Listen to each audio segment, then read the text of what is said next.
반가. 안녕하세요. 박용덕입니다. 메가랜드 제8회 모의고사 세 번째 시간입니다. 21번입니다. 옳은 것은 했는데 1번 중개란 중개사물에 대하여 일정한 보수를 받고 거래 당사자 간에 보수를 받고 X죠. 보수를 받고 이런 말 없습니다. 법조문 있는 그대로 답하셔야 됩니다. 자, 그 다음에 2번은 동산질권 X죠. 동산질권은 중개상권리 아닙니다. 자, 그 다음에 분양대행은 중개업 아닙니다. 따라서 분양대행 수수료는 많이 받아도 중개보수 초과에 저촉되지 않습니다. 4번 경영기법 및 경영정보 제공하는 것도 중개업 아니기 때문에 컨설팅 수수료 많이 받아도 공인중개사법 위반 아닙니다. 정답은 5번이네요.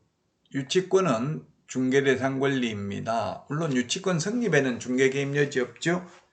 그러나 유치권도 피담보채권과 목적물의 점유를 함께 이전할 경우 그 이전이 가능하고 부동산 유치권이라 하여 달리 볼 것도 아니다. 이런 판례가 있습니다. 자, 다음은 22번 문제입니다. 포상금, 갑과 을이 받을 수 있는 포상금 최대 금액입니다. 포상금 최대 금액. 포상금 계산하는 거 시험에 세 문제, 3번 출제됐었습니다. 기억은 갑은 미등기 전매. 미등기 전매는 이거 포상금 지급 대상 아닙니다. 무부양, 광시, 공시, 우리 암기 프린트 28번에 포상금 지급 대상 있었죠? 그래서 갑은 A에 대해서는 포상금 못 받고요. 그 다음에 니은은 부정한 망부로 등록한 B에 대해서 갑이 먼저 신고한 후 을도 신고했다. 먼저 한 갑만 50만원 받네요. B에 대해서는. 자, 그 다음에 디귿의 갑과 을은 포상금 배분 방법에 관한 합의 없이 공동으로 자익증을 대의한 시를 신고하였고 시는 공소 제기되었고 무죄 판결받았다. 판사가 무죄 판결을 해도 포상금 나옵니다. 시에 대해서는 갑 25만원, 을 25만원이네요. 자, 그 다음에 D는 검사가 무혐의 처분했네요.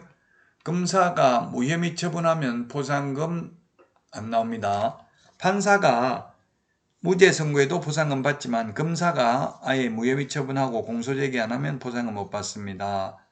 그 다음에 2에 보면 임시중개시설물 뜻다방 설치한 경우도 포상금 지급 대상 아니죠. 따라서 정답은 2번이 되겠습니다. 2번. 갑은 B에 대해서 50만원, C에 대해서 25만원 해서 75만원, 을은 C에 대해서 25만원 해서 정답은 2번이 되겠습니다. 포상금 계산하는 거.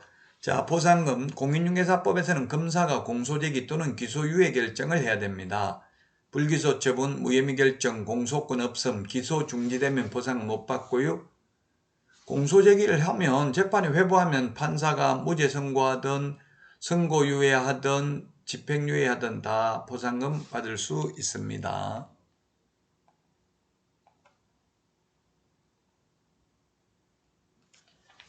자, 다음은 23번 문제 보도록 하겠습니다. 휴업 업무정지에 대해서 틀린 것입니다.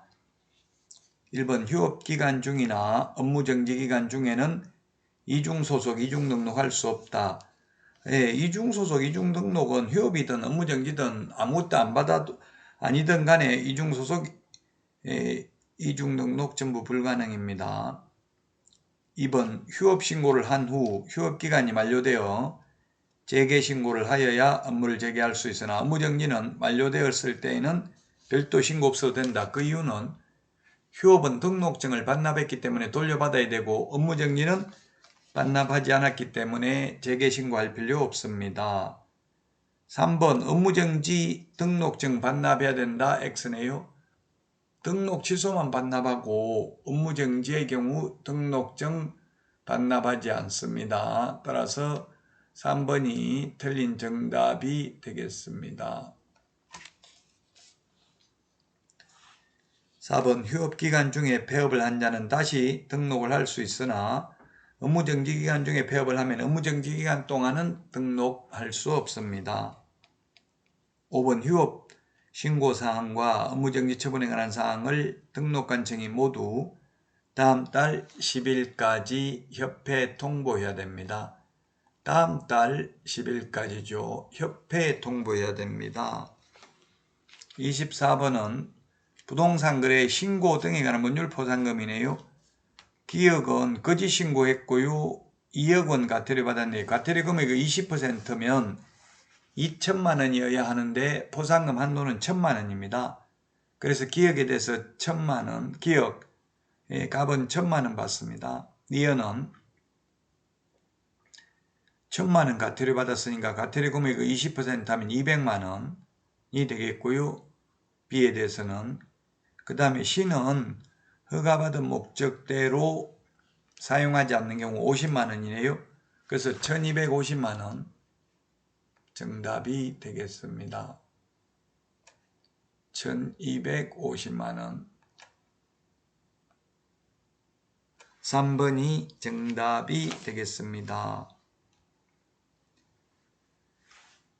A에 대해서 1000만 원, 그 다음에 B에 대해서 200만 원, C에 대해서 50만 원에서 1250만 원이 정답이 되겠습니다. 다음은 25번 문제입니다. 등록을 취소해야 되는 것, 기억 취소해야 되네요. 최근 1년 이내에 2회 이상 업무정지 처분받고 또다시 업무정지에 해당되는 경우 취소해야 되고요. 그 다음에 니어는 최근 1년 이내에 1회 업무정지, 2회 과태료, 다시 업무정지. 이거는 임의적 취소네요. 3회 이상 업무정지 또는 과태료 처분을 받고 또다시 업무정지 또는 과태료에 해당하는 위반 행위를 한 경우. 자, 그 다음에 D것은 과태료 이거 한번 없어도 이미 업무정지 2번 받고 또 업무정지니까 절대적 취소 맞죠? 그래서 D것은 절대적 취소 사유에 해당됩니다. 리얼은 최근 1년 이내에 3회 이상 과태료 처분을 받고 다시 업무정지에 해당되면 요거는 임의적 취소네요. 그래서 2번이 정답이 되겠습니다.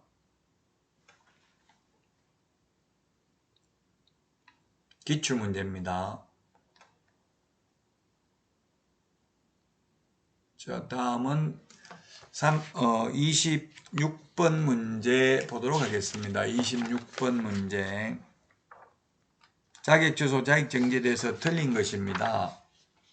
1번 소속 공인중개사가 자격 정지 처분을 받은 경우 자격증 반납할 의무는 없다. 예, 반납은 취소 3개만 반납합니다. 자격 취소, 등록 취소, 지정 취소만 반납합니다.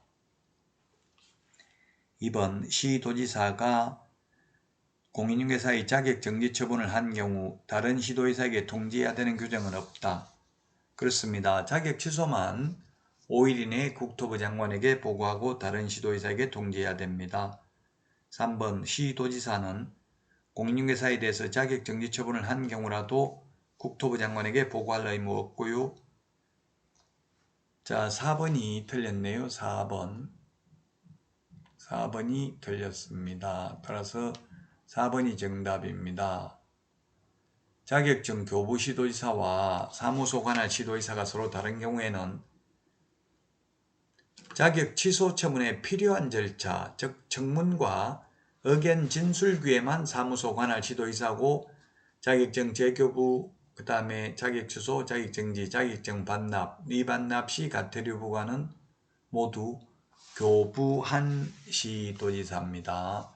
따라서 4번 틀렸습니다. 자격 취소, 자격정지는 교부한 시도지사가 합니다.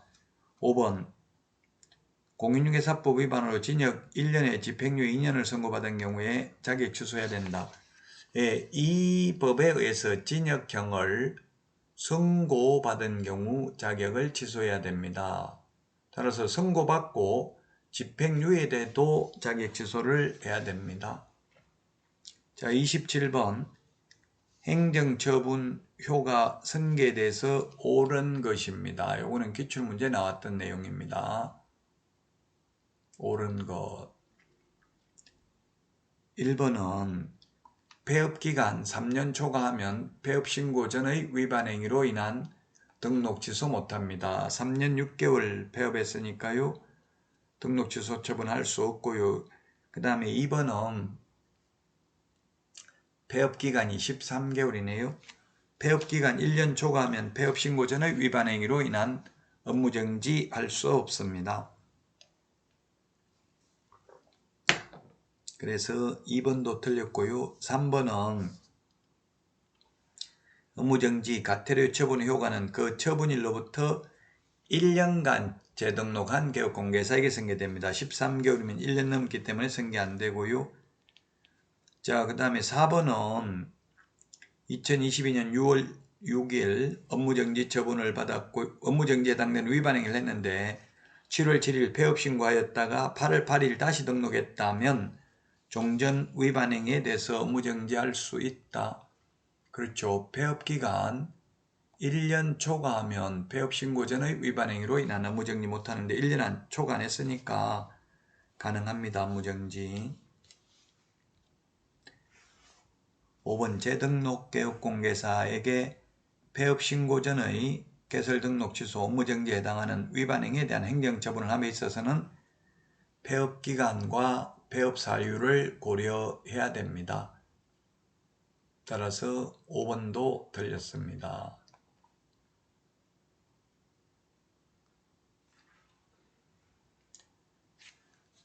다음은 28번 문제 보겠습니다. 부동산 거래 신고에 대해서 틀린 것인데 1번 해제 신고는 거래 당사자에게 해제 신고 의무 있습니다. 개업공개사나 국가 등의 경우 해제 신고 의무 없습니다. 할 수는 있습니다. 국가 등이나 개업공개사는. 자, 그 다음에 비규제적인 경우 6억 이상인 경우 입주계획, 주택취득자금조달계획을 제출해야 됩니다. 계획을 제출하면 되죠. 6억 이상입니다. 조정대상지역이나 투기과열지구 아닌 경우. 그 다음에 3번은 부동산 거래 신고, 해제 신고 안 하면 500만 원 이하의 과태료고요. 4번 투기과열지구와 조정대상지역 증빙자료 제출을 해야 된다 했는데 증빙자료 제출은 조정대상지역이 아니라 투기과열지구만 증빙자료 제출합니다. 따라서 4번 조정대상지역 X입니다. 증빙자료는 개인이든 법인이든 투기과열지구만 증빙자료 제출합니다. 자금조달계획, 입주 여부는 법인의 경우 지역과 금액과 상관없이 자금조달계획 제출해야 되죠. 개인도 투기과열지구나 조정대상지역이면 금액과 상관없이 자금조달계획은 제출해야 되는데 증빙자료는 투기과열지구만 제출합니다. 5번 국토부 장관은 신고받은 내용의 확인을 위하여 필요한 때에는 신고 내용 조사를 직접 또는 신고관청과 공동으로 실시할 수 있습니다.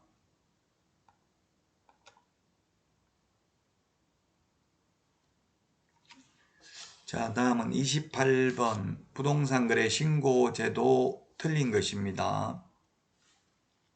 개업공개사인은 서울특별시 강서구 소재 갑 소유 아파트에 대하여 매도인 갑과 매수인 을 매매계약 체결을 중개했고요.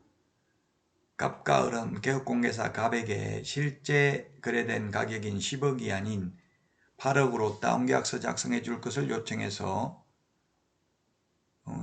요구를 했습니다. 그래서 개업공개사는 요구대로 8억에 계약서 작성했고 신고도 8억이라고 신고했습니다. 틀린 것이네요. 답은 5번입니다. 거짓 신고를 한 A를 신고 고발한 자는 보상금을 받을 수 있다 했는데 거짓 신고를 요구하여 관여한 갑과 을도 신고 보상금을 받을 수 있다. 5번이 틀렸네요. 5번이 틀렸습니다. 5번이 정답입니다.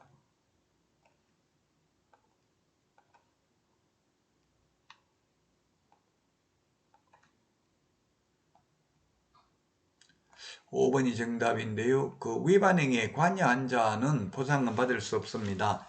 익명이나 가명으로 신고해도 보상금 받을 수 없죠. 그리고 공무원이 월급 받으면서 신고해가지고 보상금 받을 수 없습니다. 그래서 5번이 정답이고요. 1번 10억에 거래했기 때문에 10억에 매매계약 유효하고요. 그 다음에 2번에 갑과 을은 A에게 거짓 신고 요구했으면 500만원 이하가 되려고요.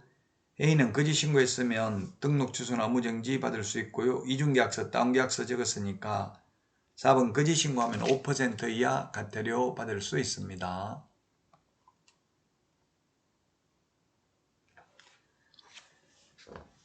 자, 다음은 30번 문제 보도록 하겠습니다.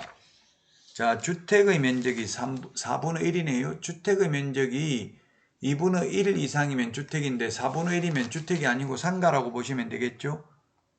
그 다음에 매매계약, 동일한 중개사물, 동일 당사자 간에 매매를 포함한 둘 이상의 거래가 이루어지는 경우 매매에 대한 거래 금액만을 적용하는데 갑으로부터 받을 수 있는 보수입니다. 갑. 한 명이죠, 한 명. 갑이면 한 명에게 받는 거니까요. 곱하기 2 할 필요 없습니다. 자, 그래서 10억이네, 10억. 10억에 거래를 했고요. 합의된 보수는 2천만 원인데 10억이면 주택이 면적이 4분의 1이니까 주택이 아니고 상가니까 0.9%를 곱합니다. 10억에 0.9%면 900만 원이네요. 임대차는 볼 필요 없죠.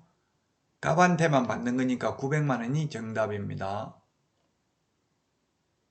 네, 3번이 정답이 되겠습니다.